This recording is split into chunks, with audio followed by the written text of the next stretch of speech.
The hangar floor was a cathedral of metal and echoing footsteps, the heavy stench of grease and jet fuel clinging to every steel beam like incense. Massive drone aircraft loomed over the soldiers and technicians, scurrying around like ants, a well-rehearsed ballet of prep work and diagnostics. Orders barked, tools clanged, lights blinked, and in the middle of it all, with a hydrospanner in one hand and a smudge of oil on her cheek, Staff Sergeant Elena Navarro crouched beneath the belly of a prototype ground attack drone. Her jumpsuit was half unzipped to the waist, the sleeves tied around her hips, revealing the black tank top she wore beneath. Stained with effort and function, not fashion. No one noticed her. Correction, they noticed her the way you notice background noise. "Yo! Wrench girl!" Came a voice laced with mockery from above. She didn't look up. She didn't have to. Captain Reese Landon, newly transferred from Fort Bragg, had been treating her like a walking joke since he arrived 3 weeks ago. And now, with the visiting brass from the Pentagon in tow, he had an audience. She tightened the bolt under the control manifold, jaw clenched. The drone's targeting system was glitching, intermittently resetting without prompt.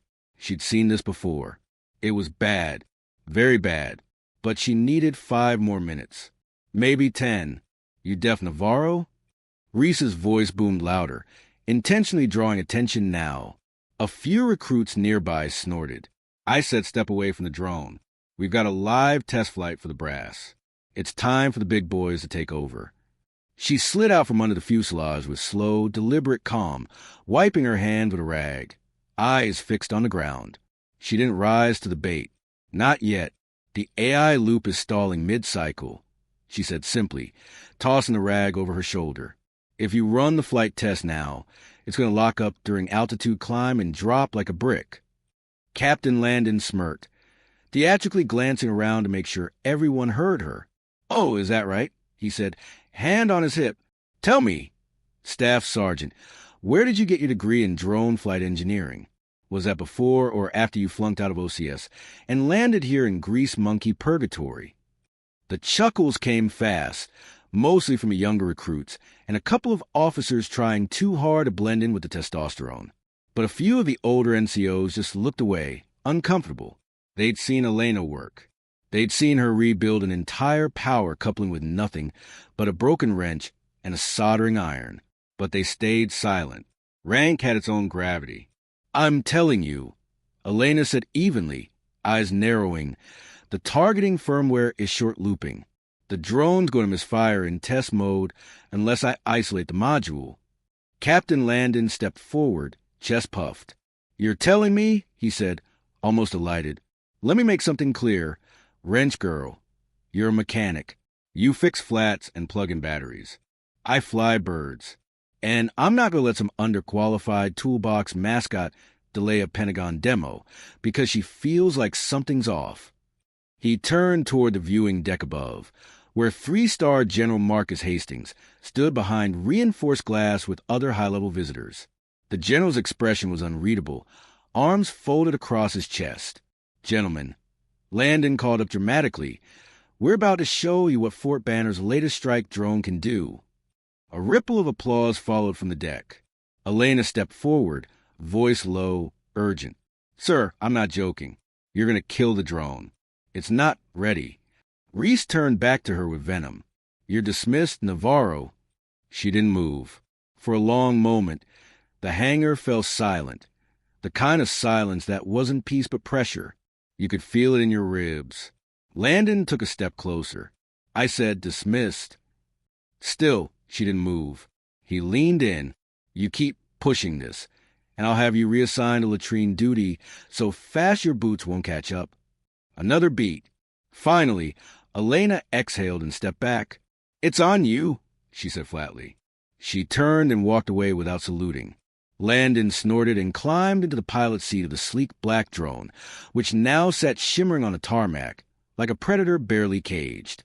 A ground crew began activating the systems. "You ready?" a technician called. "Let's show the brass what a real operator looks like," Landon answered. Up in the observation room, General Hastings leaned toward a younger colonel beside him. "What's that NCO's name?" the general asked. "Navarro, sir," the colonel said. flipping through a digital roster. Staff sergeant, tech specialist, mechanic detail. The general's brow furrowed. Navarro, he muttered. I know that name. Back in the hangar, the drone's engines ignited with a growl. Systems went green across the board. The bay door slid open to reveal the runway beyond. Elena stood at the far edge of the hangar, arms crossed, watching, her jaw clenched. Come on, she whispered. Abort. Just once. Admit someone below you knew better. The drone accelerated down the runway. It lifted clean. Cheers erupted in the observation deck. Landon's voice crackled over comms. Smooth flight. Stable altitude. No problems, he. The drone jolted midair. On the observation deck, a string of red lights flashed across the drone's diagnostic screen. Error. Module failure. Targeting reset. Loop repeat. The drone veered sharply. Alarms screamed in the control booth. Then, boom, the drone's altitude control cut mid-climb. It nosedived into the southern embankment of the base runway and exploded in a controlled fireball that sent black smoke billowing into the sky. Screams, sirens, panic. In the chaos, Landon ejected just in time, landing hard and awkwardly on the tarmac. Medics scrambled. The aftermath was a storm. Command staff scrambled to manage the optics. Pentagon observers were escorted off-site. Reese Landon, bruised and angry, accused Elena of sabotage, but the logs told the truth. Navarro had filed a pre-flight diagnostic alert an hour earlier. She had warned him, and no one had listened.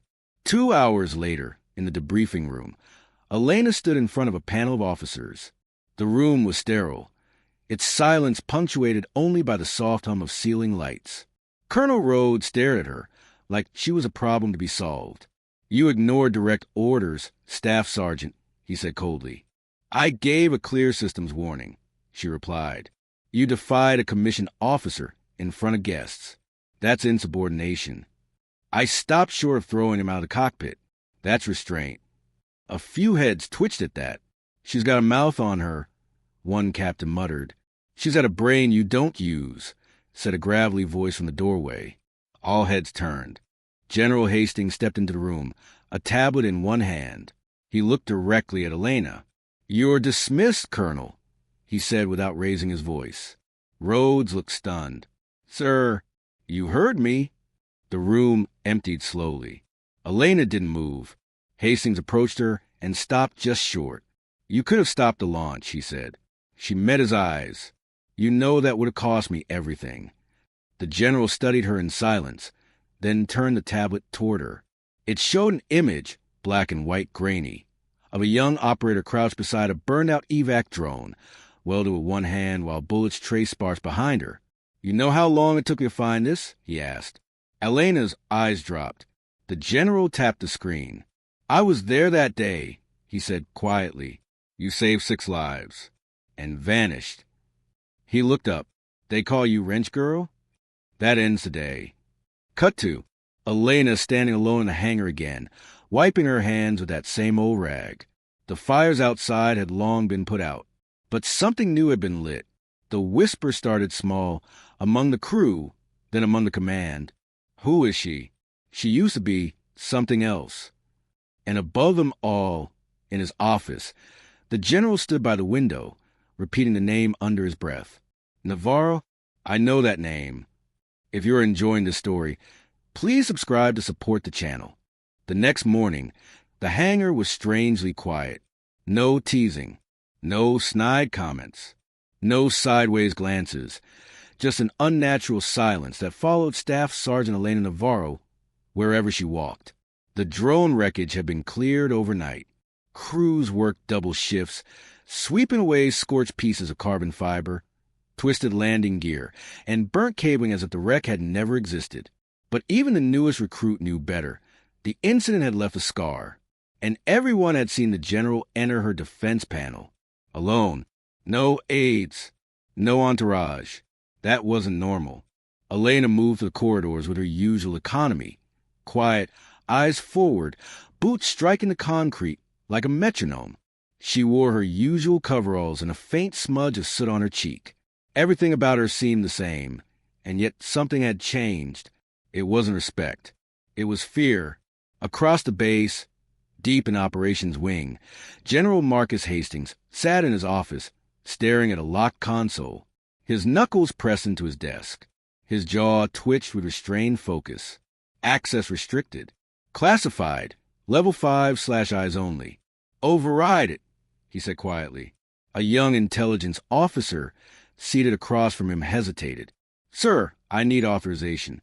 That file's been sealed under Joint Special Operations Command. We'd be violating. Son, I am JSOC.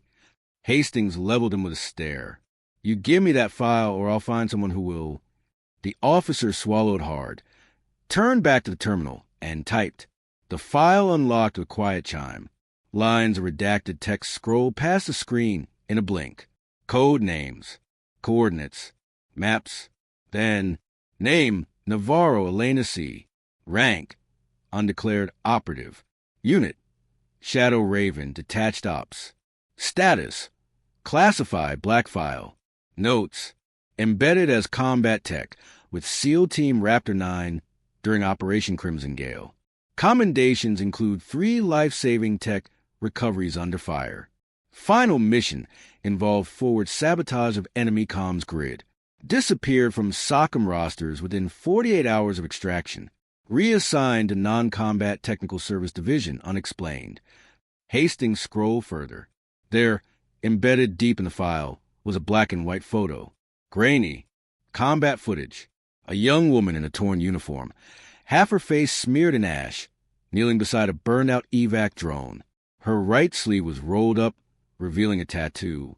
A wrench, wrapped in coiled wire like a serpent. His eyes widened. He remembered. Back in the motor pool, Elena had her head under a Humvee's chassis, wrenching at a stubborn coupling while a group of soldiers loitered nearby. The silence had broken, just enough for the whispers to crawl back in. You see her yesterday? One muttered. Didn't even flinch when the drone went down. She warned Landon, though. You heard her. So what? She's still just base tech. Probably got lucky. She's hiding something. I heard she's never even filed for promotion. Just sits here, fixing crap. She probably can't pass a field test. Or maybe she's one of those weird mental discharge cases. Like PTSD, but quiet. Navarro's grip on the wrench tightened, her arms trembling with pressure, but not from the bolt. She finished the job, climbed out from under the vehicle, and stood up slowly, grease on her hands, sweat glistening on her brow, and not a single word offered in return. As she turned to leave, she noticed a face standing apart from the others. Specialist Rafi Malik, the quiet one with a camera drone, and a habit of listening more than speaking. Their eyes met. He nodded once, then looked away. Later that evening, the door to her quarters slid open with a slow hiss. The walls were bare except for a cot, a metal locker, and a single folding desk with 3 sets of maintenance logs stacked neatly in a row. Elena sat on the edge of her cot, unlaced her boots, and let the silence wash over her like a familiar tide. Then she reached under the cot and pulled out a worn duffel bag, the one she never unpacked, even after 3 years on this base. She opened it and pulled out a small, square case. Inside, a folded black patch. Velcro still clinging to threads of a uniform long discarded. A raven embroidered in crimson thread. She stared at it for a long moment, as if expecting it to bite. Then slowly, with trembling fingers, she pressed a patch to her chest. Just once, then set it back inside and zipped the bag closed. Meanwhile, in the operations wing, General Hastings stood alone on the rooftop of the command center, coat flapping in the night wind, eyes locked on the hangar bay below. He made a call. Get me Colonel Rhodes. Yes, sir. The line crackled. Rhodes. Hastings barked. I want every report filed against Staff Sergeant Navarro for the last 2 years. Every disciplinary mark. Every denied promotion request. Every single red flag. A pause. Sir, may I ask? No.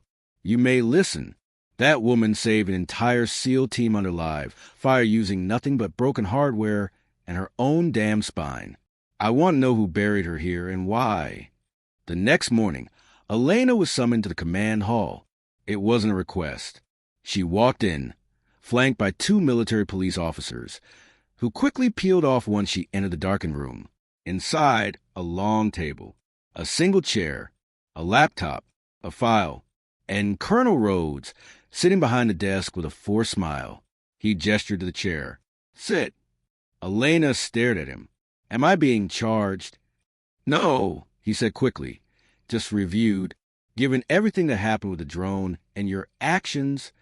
"You mean the actions where I was right?" The colonel's smile thinned. Elena sat. "We're looking into the possibility of transferring you." Rhodes continued, flipping open a folder. "A temporary relocation to logistics in Fort Jasper. Lower traffic. Less pressure." Her eyes didn't move. "You mean exile?" "Let's not be dramatic." "I'm not." "You are. You're scrambling, because the general looked at me like I wasn't supposed to be here." Rhodes' nostrils flared. "You're not. You're a disruption. You've made more enemies here than allies, Navarro. Because I fixed things no one else could?" "No, because you made officers look stupid while doing it." She leaned forward. "Then you better get used to that." Later that night, in a dimly lit maintenance bay, Elena stood alone, running diagnostics on a new drone chassis that would never leave the hangar. She wasn't supposed to be working this late. Footsteps echoed behind her. She turned. General Hastings, in full uniform. Alone, Elena straightened, saluting automatically. "Sir, at ease." She relaxed, but her posture remained taut like a coiled spring. Hastings walked toward the table and pulled something from his coat pocket. The photo. Her. In the ash. The drone. The tattoo. He laid it on the table. "I remember this day," he said. "Fallujah perimeter. Crimson Gale. You came out of Firestore with nothing but a blowtorch and a mouthful of blood." Her voice was quiet. "You were on the chopper. My son was on the ground." She looked up sharply. "He made it out because of you." Silence. "I tried to put behind me," she said finally.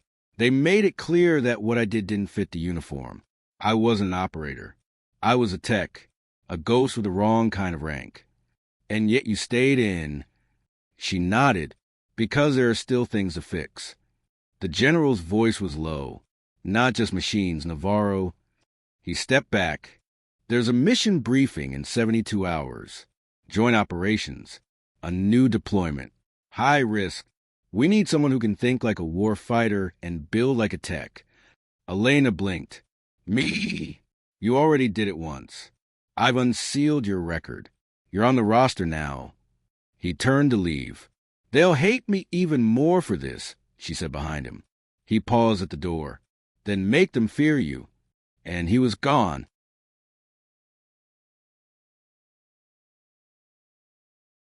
3 days later, the base mess hall was louder than usual. Not because of celebration, though the officers' table certainly sounded like one, but because of tension, unspoken, coiled like a spring beneath every muttered conversation. Staff Sergeant Elena Navarro sat alone at a corner table, as she always did. She stirred the same overcooked beans and shredded beef she had barely touched. Her tray might as well have been a wall. She was used to eating alone. What she wasn't used to was the silence. The usual jeers were gone. The remarks. The nicknames. Now, they whispered about her. She's on the deployment roster now. The general personally tapped her. She didn't even go to Ranger school.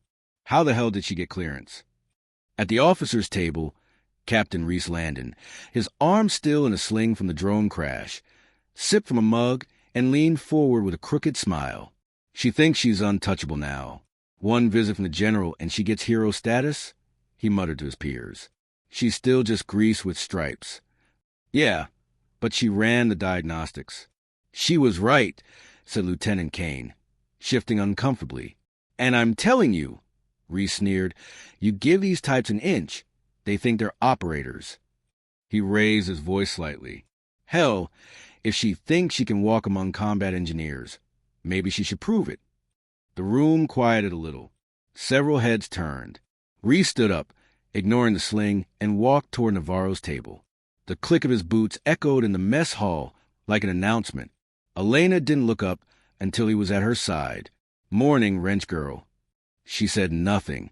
"We've been discussing the new deployment roster," he continued, voice just loud enough to draw attention. "Rumor has it you're slotted as a combat tech for the Raven Task Force." "A beat. That's not a rumor," she replied. Chuckles from a few corners. Others went still. "Right," he said. "So I figure, if you're going to stand beside elite engineers and operators, maybe you should show us you deserve the spot." She looked up. Reese leaned on her table. "You and me. Field sim. Standard tech operational challenge. You build, I build. 1 hour. Fully deployable combat drone on the tarmac. Whoever hits functional diagnostics first wins." She stared at him. "You want to race me in a tech sim? I want you to prove you belong. And if I do, you'll have my respect," he said with a grin. "And maybe a few others will shut their mouths." She set down her fork, folded her arms. "And if I win, I want you to recommend me for the Advanced Drone Override Cert. In writing." The grin flickered. "Fine. Deal." A beat of silence. "See you at 0900 tomorrow," she said, rising, and she walked out of the mess hall, the noise behind her already bubbling. The next morning, Tarmac 3. A crowd had gathered by 8:30. Soldiers, NCOs, cadets, and even a few civilian tech contractors stood along the taped-off edge of the concrete, where 2 identical combat drone chassis sat disassembled under floodlights. The rules were clear. Each participant had 60 minutes. Raw drone parts supplied equally. No external assistance. Fully deployable. Must pass movement, target lock, and return to base protocol. 2 tool benches. 2 timers. 1 silent audience. And 2 very different competitors. Captain Reese Landon stood in a pressed, tight-fitting base tee, flexing his shoulders and cracking his knuckles like he was preparing for a weightlifting competition. He wore performance gloves and aviator shades, more for show than need. Elena wore her standard coveralls with the sleeves rolled up. No gloves. No smile. Her black tank top already had a fresh smudge near her collarbone. Her arms were lean, scarred, and steady. The whistle blew. They both moved. Reese was fast, messy. He worked like a showman. Arms flying, wires snapping into ports with loud clacks, his voice occasionally narrating to the watching soldiers. Elena said nothing. Her hands worked with quiet precision, every movement intentional. She used fewer gestures, fewer tools. She didn't glance at the clock once. By the 40-minute mark, murmurs ran through the crowd. "She's ahead." Reese has the frame done, but she's got diagnostics already booted. She rewired the power grid by hand. Didn't even use the template. She's not even sweating. Reese, hearing the chatter, sped up, but his hands were sloppier now. He cursed, dropped the coil, snapped the circuit board into place hard enough to bend the bracket. "Shit." Elena didn't flinch. By 58 minutes, her drone's lights flicked green. Targeting sensors calibrated. Legs locked. Drone unit stood up and walked 10 paces forward. Lock. Fire. Simulated. Return. Flawless. The crowd clapped. Then her screen glitched. Flickered. Froze. Rebooted. "System loop?" someone muttered. She frowned and tapped a command key. "Invalid route. Cycle aborted." "What?" She blinked. That shouldn't be there. That was a firmware error, not a build flaw. And then it hit her. She reached under the drone's frame, clicked open the diagnostic port, pulled the internal card. It wasn't hers. Someone had swapped her firmware board. She looked up. Reese's drone was powering on, his eyes locked on her, just as confused or pretending to be. His screen turned green. The whistle blew. Cheers erupted. He raised his fist. "I win," he shouted, and the crowd began to scatter. Later that day, in the machine bay, Elena stood alone, the dismantled drone in front of her. Specialist Rafi Malik entered slowly, holding his comms tablet. "You know the firmware swap was sabotage, right?" he asked. She didn't answer. "I recorded the whole sim," he said quietly. "I reviewed it. A tech came by your bench before the challenge. said he was checking your setup, but he didn't touch Reese's station. She finally turned. I'm not filing another complaint, she said. They'll say I'm making excuses. I'm not giving you a report. I'm giving you evidence. She studied him. Why? Because I don't like liars. And because I think we need someone like you on the Raven op. He placed the tablet on her bench and walked out. The next morning, General Hastings received an anonymous file transfer. He watched the footage from a field sim in silence. He didn't flinch as the tech swapped the firmware board from beneath Elena's bench. He didn't react when Reese raised his arms in fake victory. He just closed the file and made a phone call. That evening, the deployment roster was updated. Elena's name remained. Next to it, field commendation pending. General's approval secured. Landon's name was crossed off. No explanation given. Back in the barracks, Elena opened her locker and pulled out the folded Raven patch again. This time, she pinned it inside her coverall, over her heart, just beneath the name tape. No words, no vindication, just quiet readiness, because the mission was coming. And next time, she wouldn't let them cheat her in front of an audience again. The desert wind rattled the chain-link fence around Fort Banner's southern perimeter, sending ripples of dust and heat shimmering across the open training field. From the raised command tower, General Marcus Hastings looked down at the afternoon drill rotation. His hand rested on the cold steel of the railing, but his mind wasn't on the soldiers below. It was on a name, Navarro. He whispered again, quietly, as if trying to unlock something buried too long. Sir, his aide, Lieutenant Ramsey, approached from behind. Hastings didn't turn. Has JSOC replied? Yes, sir. The full after-action report on Crimson Gale came through, redacted in parts, but the operator list is included. Read it. Ramsey cleared his throat. SEAL Team Raptor 9. Commander Austin Vicks, Lieutenant James Torrance, Specialist Malik Duran, and one technical operative, non-commissioned, designation Raven 6. No name attached. Hastings frowned. Keep going. The report says Raven 6 executed a field override of the evac drone during an ambush. Enemy fire compromised the retrieval point. Raptor 9 had no air support until the drone was rerouted and manually reconfigured under live fire. Raven 6 was credited with 6 saves, 0 casualties. Description? Ramsey hesitated. Only note says the operative had a forearm tattoo, a wrench with a coiled wire. Code name Wrench, possibly an internal nickname. Hastings straightened. The wind caught his coat again, snapping the hem like a flag. She never gave a name because she wasn't supposed to be there, he muttered. Sir, never mind. Schedule a briefing with command and find Navarro. Across the base, Staff Sergeant Elena Navarro moved through Machine Bay like a storm contained in flesh and steel. She spoke less, slept less, and worked like someone chasing a clock no one else could see. Her hands were raw from welding. Her fingers blistered from replacing damaged comms units on 4 failed field drones in 2 days. But she didn't slow down. Her name had stayed on the deployment roster after the rig challenge, but it hadn't come with congratulations.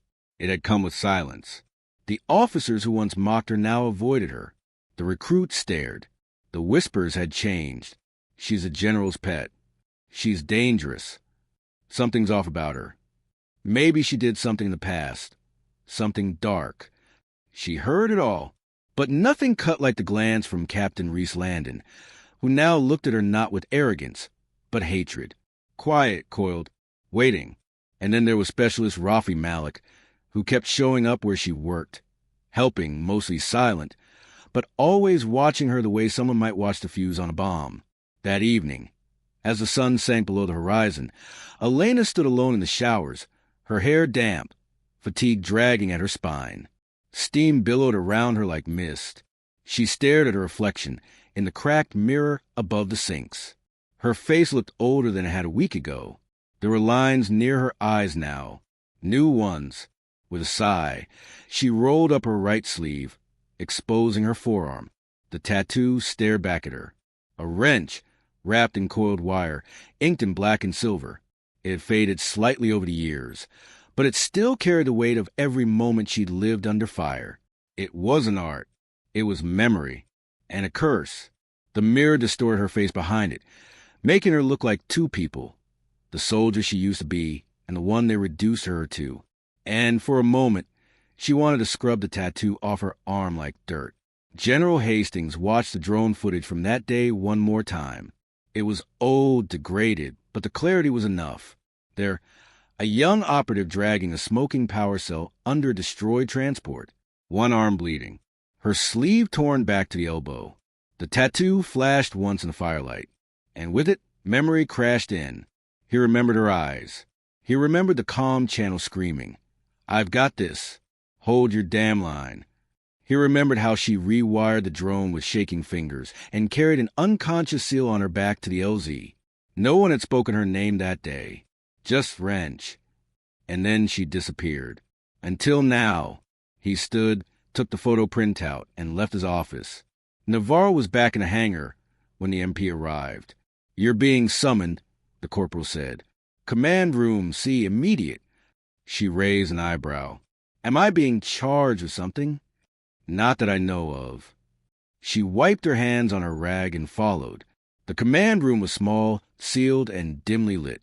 A single chair, a round table, and General Hastings already seated, a tablet in front of him and the photo printout resting beside it.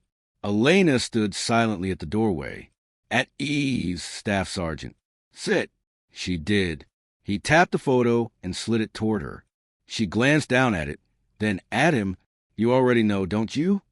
"I do," Hastings said, "but I want to hear from you." A pause. Then, "Yes, that's me. Why didn't you ever put your name on the record?" "I wasn't supposed to be there. I was attached unofficially. My deployment had already been pulled, but when Raptor 9 lost their tech specialist, I filled in under temporary orders. No one wanted to admit it, and after the op," she paused, "they offered to bury it, in exchange for silence." "Why?" "Because they didn't want a mechanic being the one who saved a Tier 1 team." The room went still. Hastings leaned back, exhaling through his nose. "You ever regret it?" "No," she said, "but I regret staying quiet this long." The general nodded. "I'm authorizing full declassification of your role in Crimson Gale, effective immediately. Your record will be amended, commendation restored. You'll be transferred to Raven Task Force with combat tech clearance and full authority." She blinked. "But there's a catch," he said. "I figured. You'll be a target of resentment, jealousy, and fear, especially now that people know who you are. If you take this, there's no going back to quiet corners and forgotten hangars." Her voice was low. There was never any going back. He stood and extended his hand. "Elena Navarro, welcome back to the war." She took it, and for the first time in years, she felt like a soldier again. The news spread like wildfire within 12 hours. A special bulletin went out base-wide. Staff Sergeant Navarro commended for valor during Crimson Gale operation. Task Force Raven combat tech appointment confirmed. A single photo accompanied the update, grainy, ash-covered, battle-worn, the tattoo clearly visible. Within minutes, it was printed, pinned to lockers, passed around the barracks. Recruits stared at it like it was legend. And in the cafeteria, someone whispered, "That's her." Later that night, in the motor pool, Reese Landon stood by himself staring at the drone she'd built. He clenched a socket wrench until the metal squealed under pressure. "She was nothing," he muttered. "She was grease. Now they want to make her a hero." He threw the wrench. It clattered across the concrete. Elena returned to her quarters that night and found something unexpected on her bunk. Her old patch, the Raven insignia, fully restitched and cleaned, with a note. "Thought you might want this where everyone can see it now. RM." She stared at it for a long time, then removed her current name tape and stitched the patch directly beneath it. She didn't need to hide anymore. She didn't need their permission. She had earned this. And when she walked the halls the next morning, no one called her Wrench Girl. They stepped aside, because they'd seen the photo. They'd read the name, and the general had said it aloud. I know that name.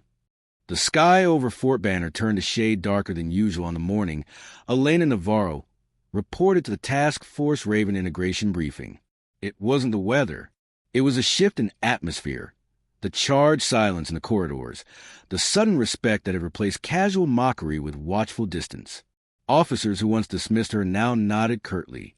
Recruits who once whispered now stood straighter when she passed. It wasn't out of admiration. It was fear of the unknown. She was no longer just a base's wrench girl. She was a soldier who'd been hiding in plain sight, the one the general had personally pulled out of obscurity, the one whose tattooed forearm was now legend across 5 bases. And that kind of sudden elevation didn't breed trust. It bred suspicion. At 0700 sharp, she entered the Raven's staging compound, now reactivated for the upcoming Operation Sable Lantern, a multi-phase, tech-integrated field op that required a hybrid support combat engineer embedded with the assault unit. The door hissed open. Inside, 6 hardened operators sat around the mission table. No smiles, no welcomes, just stares. Commander Ray Juno, a barrel-chested, gravel-voiced veteran, stood at the head of the table. He wore no expression as she approached.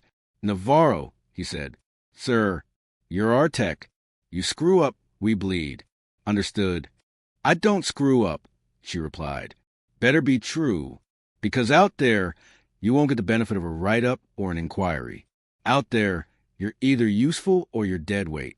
A few of the other operators chuckled under their breath. One of them, Sergeant Caden Stack Mars, tall and sharp-tongued, smirked openly. "Didn't know we were pulling our field techs out of mechanic school now," he said, folding his arms. "She's not from mechanic school," another added. "She's from the General's Christmas card list." More laughter. Navarro didn't flinch. Instead, she walked past the table, pulled out a chair, sat down, and pulled a hard drive from her pocket. "What's that?" Juno asked. "Combat Override Protocol," she said. "I wrote it after the Crimson Gale evac. Shaves 3 seconds off drone targeting delays and comms denied zones. I installed it into all 5 of the recon units we're deploying next week." Mars raised an eyebrow. "We didn't approve that patch." "You will," she said calmly, "unless you like waiting longer for air cover when you're pinned down." Juno looked at her, then at the drive, then back at her. "Brief us." Over the next 10 minutes, Elena didn't just brief the team. She commanded the room. She explained how the recon drones were wired to fail under repeated frequency jams, and how she'd rerouted their logic gates to self-correct instead of rebooting. She detailed the support drone's heat signature camouflage protocol, and offered a field solution for battery retention, using only 2 meters of copper wire and a heat pack. The room changed. Skepticism gave way to interest. Even Mars stopped smirking. By the time she finished, Commander Juno nodded once and said, "Install it, and stay on headset during deployment. You'll be running field diagnostics from inside the convoy." "Aye, sir." As the room emptied, Mars lingered behind. He approached her, expression unreadable. "Nice briefing," he said. "Thanks. But you know this doesn't mean anything yet, right?" She met his eyes. "I know." He leaned in slightly. "Out there, when bullets fly, we don't give a shit about your history. You'll earn your place with your next move, not your last one." "Then I guess I better be perfect," she said. He didn't laugh. He just nodded and walked off. Back in the hangar, Elena prepped the convoy gear with Specialist Rafi Malik, her only consistent ally on base. "Feels different now, huh?" he said, unpacking crates of thermal blankets and communication repeaters. "Different how?" she asked. They stopped laughing. "That's not the same as trusting." "You'd rather have trust?" "I'd rather have silence," she said. "At least that's honest." Rafi glanced around and lowered his voice. "You should know something. Word is, someone tried to pull your drone patch last night from the server." She froze. "Who?" "No name. Just someone with access. But they were blocked." "Let me guess. Reese?" Rafi shrugged. "Maybe. Maybe not. But I don't think it's over." Elena stared down at the equipment, her knuckles whitening. "It never is." That afternoon, General Hastings called a full assembly. He stood on the main field platform with several visiting officers, and a dozen base staff gathered behind him. In front of him stood hundreds of enlisted and commissioned personnel, and Elena Navarro front and center. "Today," Hastings began, "we recognize not just a soldier, but a warning." Murmurs. A warning that we sometimes forget what excellence looks like when it isn't dressed how we expect, or announced with rank, that we confuse quiet with weakness and skill with luck. He turned slightly. Staff Sergeant Elena Navarro was overlooked, mocked, undermined, and yet she did not break protocol. She did not compromise discipline. She let her work speak. A pause, and it spoke loud enough to be heard across JSOC. Gasps, whispers. He held up a small, black box. "Staff Sergeant Navarro, by authority of this base and under recommendation from Task Force Raven Command, you are hereby awarded the Combat Technical Commendation of Valor, retroactive to Operation Crimson Gale." He opened the box and removed the medal, front and center. Elena stepped up. Her boots hit the wood like a drumbeat. Her shoulders squared, her jaw tight. Hastings pinned the medal to her chest and leaned in. "Let them stare," he whispered. "They stared at me once, too." Then he stepped back. Dismissed. She saluted, then turned and marched off the stage. The applause was hesitant, polite, not universal. But it didn't matter. She had been seen. That night, someone slipped a note under her door. No name, no signature. It read, "You're not one of us. You never will be. Stay in your lane, or you won't come back from the next op." Elena crumpled it slowly, burned it in the sink, then strapped on her sidearm. The next morning, the Raven team deployed to the pre-op staging area near the perimeter. A 3-day live-fire training simulation would precede the actual field op, and Elena would be embedded inside the primary recon vehicle. Commander Juno stepped into the command vehicle and signaled her forward. "I want you live patching every system in this convoy. If anything fails mid-sim, you go out and fix it. No excuses. No delays." "Understood." Mars chimed in from the side. "Let's hope the legend lives up to patch." She ignored him, took her seat, plugged into the system. The vehicles roared to life. As they rolled forward, dust kicking behind them and sun rising at their backs, Elena stared ahead. This wasn't about proving herself anymore. This was about commanding space that no one gave her, taking up air, showing them that the wrench in her hand was just as deadly as a rifle when used by the right person. And soon they'd all see it. The sun over the Central Nevada training range was brutal by midday, casting sharp, violent shadows across the jagged terrain, as if nature itself had drawn battle lines. 4 Task Force Raven vehicles kicked up columns of dust as they maneuvered to the rugged hills. 2 scout jeeps, 1 armored support vehicle, and the mobile command unit. Inside the convoy, Staff Sergeant Elena Navarro sat in the cramped belly of the command rig, surrounded by a nest of screens, wires, and glowing diagnostics. It was a simulation, technically, but for Navarro, it didn't feel like one. The tension in the cabin, the weight in her vest, the slow beating silence between calm checks. This wasn't a drill, not for her. She keyed the internal comm. All systems green. Drone eyes feeding clean telemetry. "Support uplink stable," she said. Commander Juno's gravelly voice crackled over the radio. "Copy. ETA to Ridge. 7 mics. Stay sharp." Across from her, Sergeant Caden Stack, Mars sat cleaning his rifle with methodical precision, watching her like a hawk pretending to nap. "You got that look again," he said. "Like you're expecting this to go sideways." "I always expect that," Navarro replied without glancing up. "That's why I'm still alive." He smirked faintly. "Fair.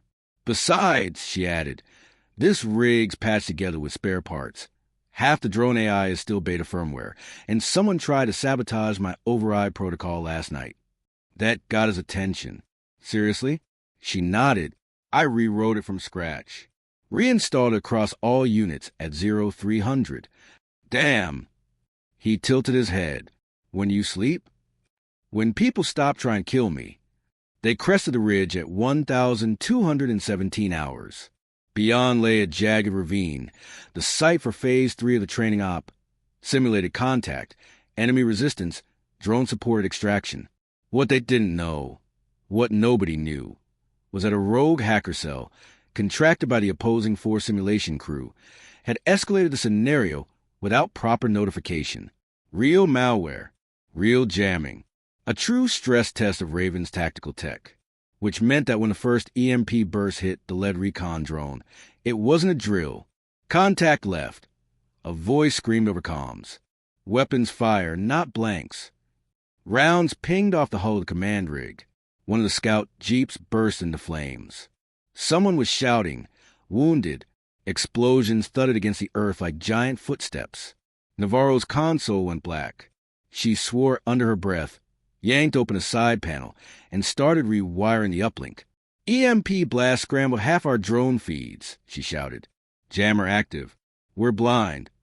Juno's voice barked. I need targeting online now.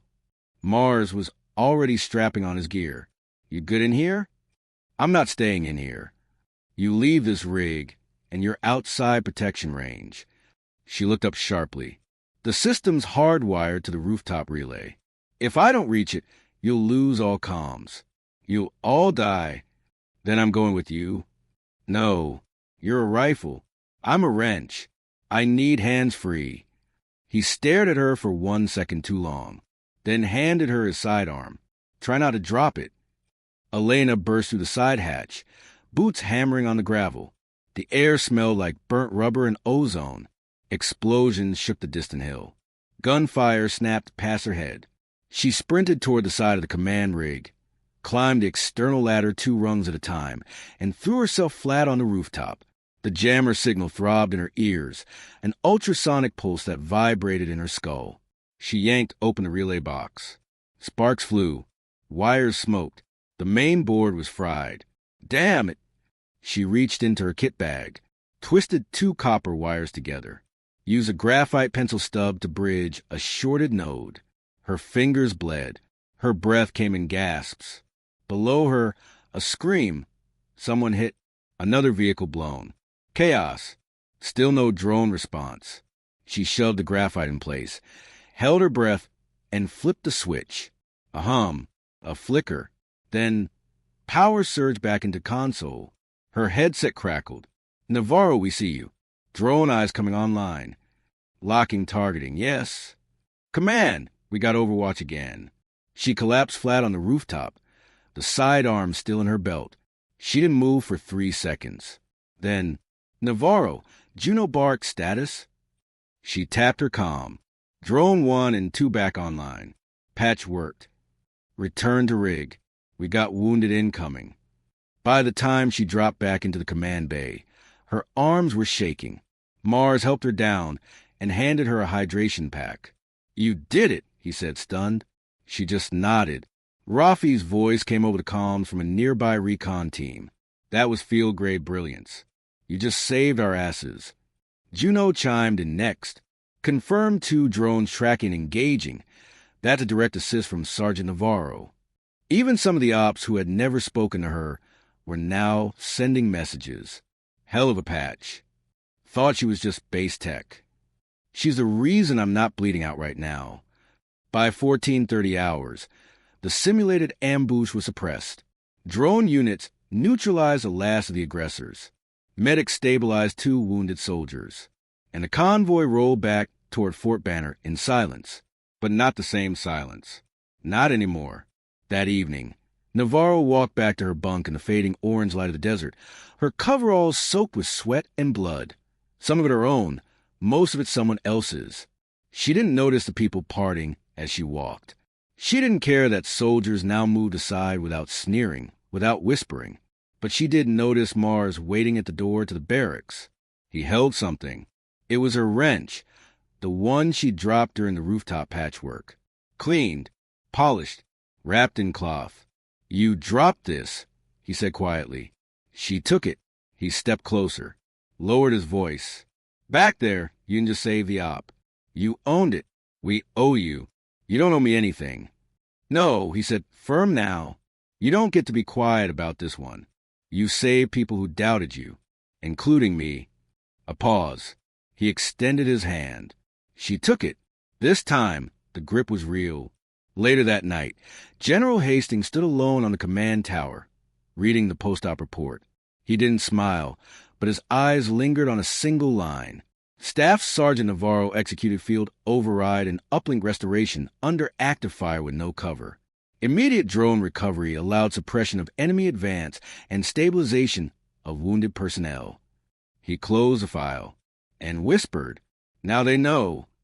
Fort Banner didn't usually hold ceremonies for staff sergeants. But Elena Navarro wasn't just a staff sergeant anymore. Her rooftop relay repair under fire had saved 12 lives during the simulated ambush. The footage of her hand soldering a fried uplink board mid-explosion had made its way up the ladder, passed between drones, then through encrypted briefs, and finally into the hands of General Hastings. And now, for the first time in her career, she was being celebrated, not tolerated, not begrudgingly acknowledged, but genuinely publicly honored. And it felt strange. The base parade grounds had been cleared, a modest stage erected, no cameras, just ranks of personnel standing at attention, dozens of them, lined up under the blistering morning sun. A hush buzz moved through the crowd as Hastings stepped onto the platform, flanked by 2 officers and a comms tech broadcasting to the internal base network. Soldiers of Fort Banner. The general's voice rang out, deep and steady. "We gather today not for spectacle, but for correction." A pause. For 3 years, this base housed a warfighter beneath our very feet, and we did not see her. She was mocked, dismissed, assigned to maintenance bays and spare parts lockers, while others wore ribbons they never earned. Now silence. Today we fix that. The general turned and motioned to the side of the stage. Elena Navarro stepped forward in her press uniform, boots polished, rank insignia gleaming on her collar. But it wasn't her uniform that silenced the whispers. It was her eyes. Clear, focused, unflinching. The same look she'd had under enemy fire. The same look she'd had crawling across the rooftop to save them all. Hastings opened a velvet box. "By authority of the United States Army and Joint Special Operations Command, I hereby promote Staff Sergeant Elena Navarro to Technical Sergeant First Class with immediate effect. Her commendations include Combat Technical Valor, Joint Ops Life-Saving Citation, and Deployment Embedded Operator Recognition." He pinned the silver badge above her heart, then stepped back. "Let it be known," he said, voice tightening, "that her rank was not given. It was earned in silence, in service, and in fire." The soldiers clapped. First polite, then louder, then sincere. Navarro saluted, turned, and stepped off the stage. Later that afternoon, mess hall, the crowd parted when she walked in, gone were the smirks and side eyes, replaced now by awkward nods and sudden silences. Rafi Malik was already seated at their usual table, grinning ear to ear. "You looked like you wanted to crawl out of your skin up there," he said as she sat. "I did." "You were magnificent." "I don't want magnificent," she muttered. "I want normal." He nodded. "Well, you might have to wait. You become a symbol." She glanced around. Several young mechanics were whispering. One of them even gave her a quiet thumbs up. "Symbol of what?" she asked. "Every underdog who ever got told to shut up and hold a wrench." She didn't smile, but her eyes softened. The recognition came fast. Her drone patch design was requested by 2 other bases. A military engineering school asked her to speak. She declined. Requests for transfer to her team tripled in a week, but the resistance came just as fast. 1 week later, Disciplinary Review Board. Captain Reese Landon, face tense with forced civility, sat in the review room, his record under scrutiny. His sabotage of the field challenge, the firmware swap, had been proven, quietly but indisputably. He was to be demoted and reassigned. When the tribunal asked if he had anything to say in his defense, he stood and said, "She doesn't belong where she is. You all know that. She got ahead because of politics, not merit." There was silence.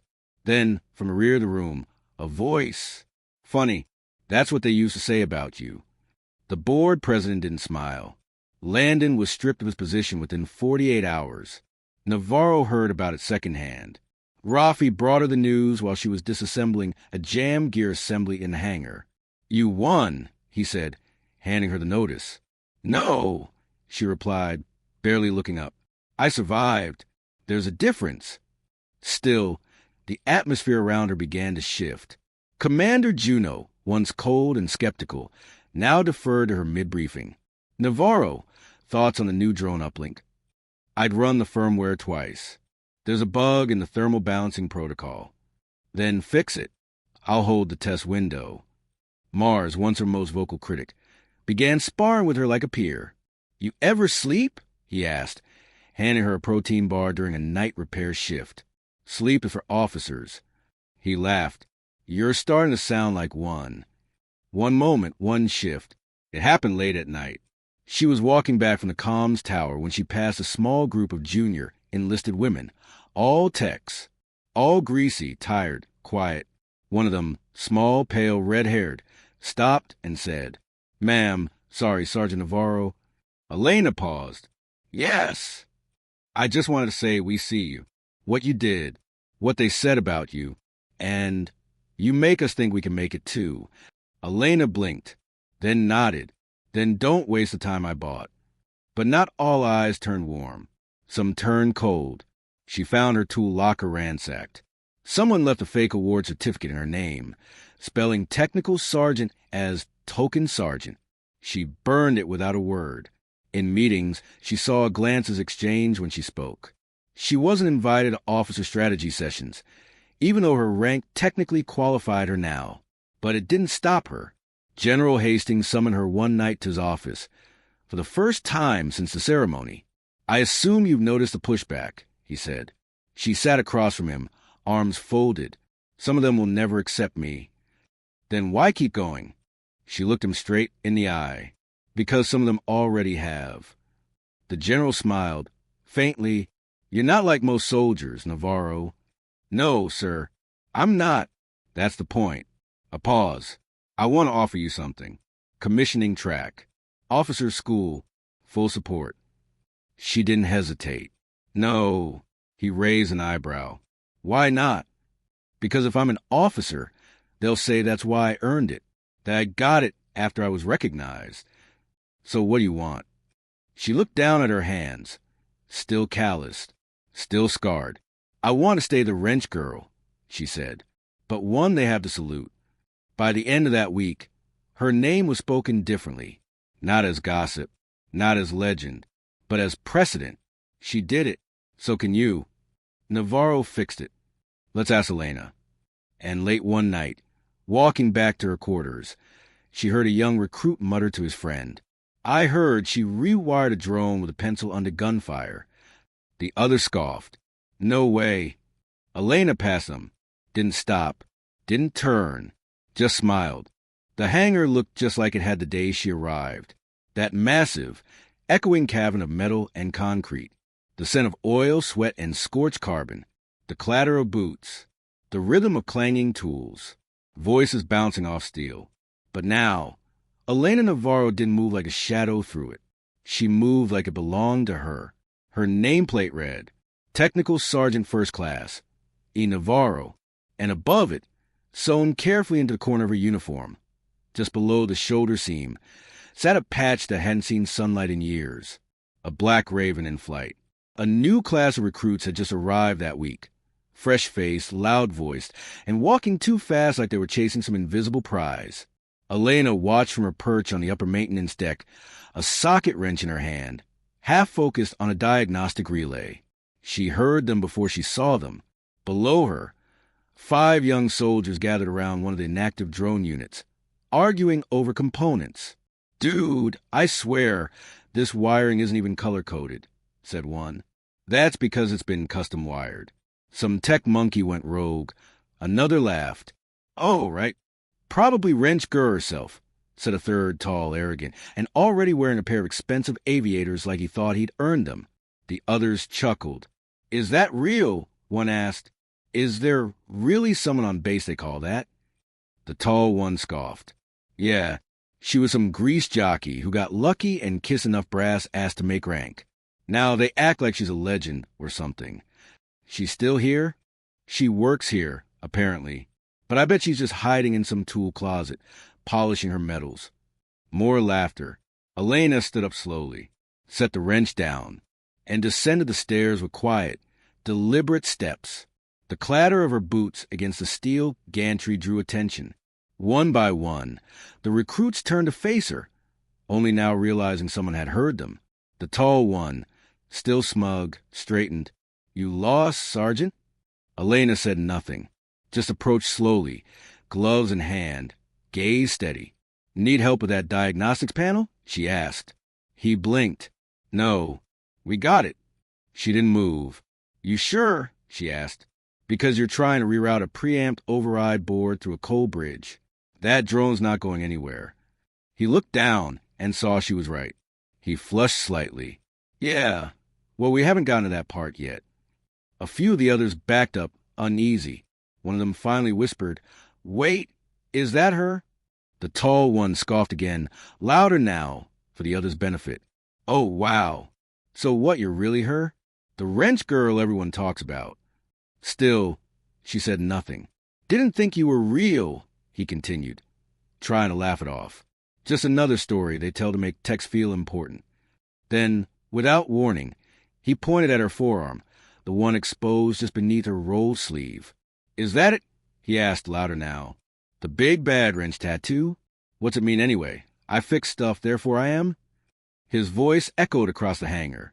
And the hangar, a living thing, went still, heads turned. Conversation stopped.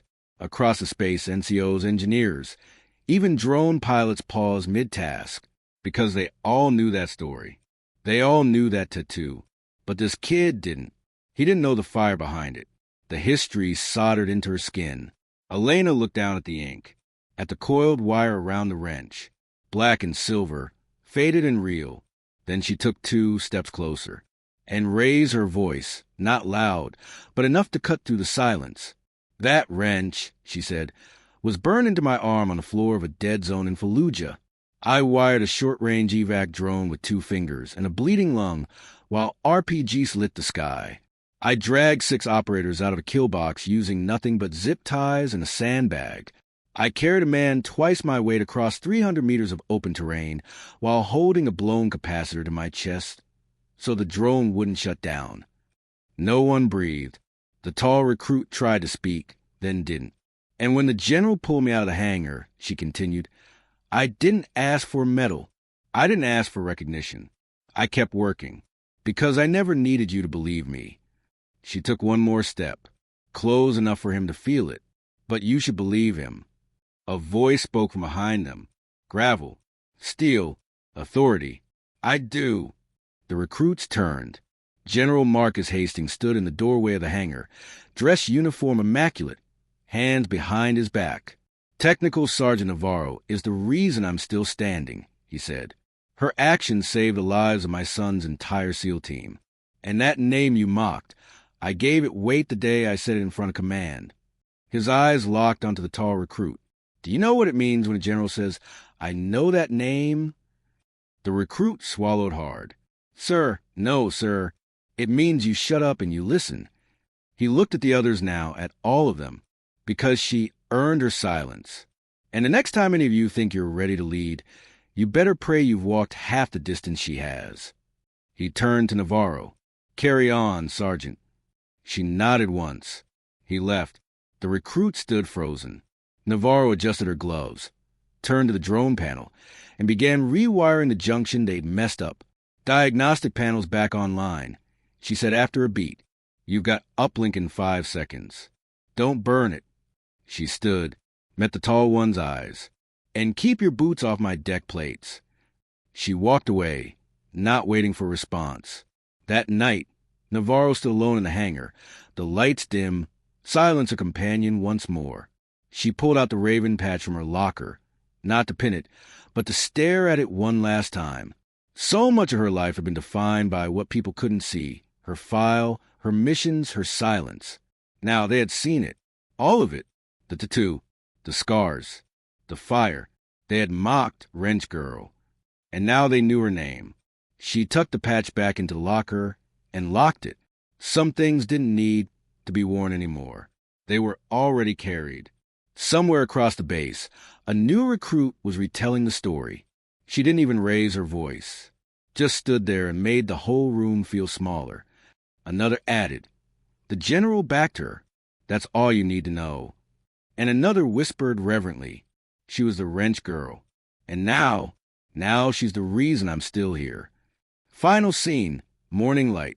The next morning, Navarro walked the flight line as the sun crested the hills, her shadow long behind her. No crowd followed her. No fanfare greeted her. Just silence and respect. A soldier passed and nodded. Another saluted. No smirks. No whispers. She passed a drone unit warming up for flight. A younger tech was struggling with the stabilizer module. Navarro paused, knelt, helped him guide the wire into place. "Like this," she said. "Listen for the click. Don't force it. Let the machine tell you where it fits." He looked up, eyes wide. "Thanks, Sergeant Navarro." She nodded once, stood, and walked on. The camera would hold on her back as she walked away. Tools on her belt. Sleeves rolled, a faint glint of silver ink visible on her forearm. No longer a secret. No longer just a tech. Not even a symbol. Just a soldier. One whose name they would never forget. If you like this story, please subscribe to support this channel.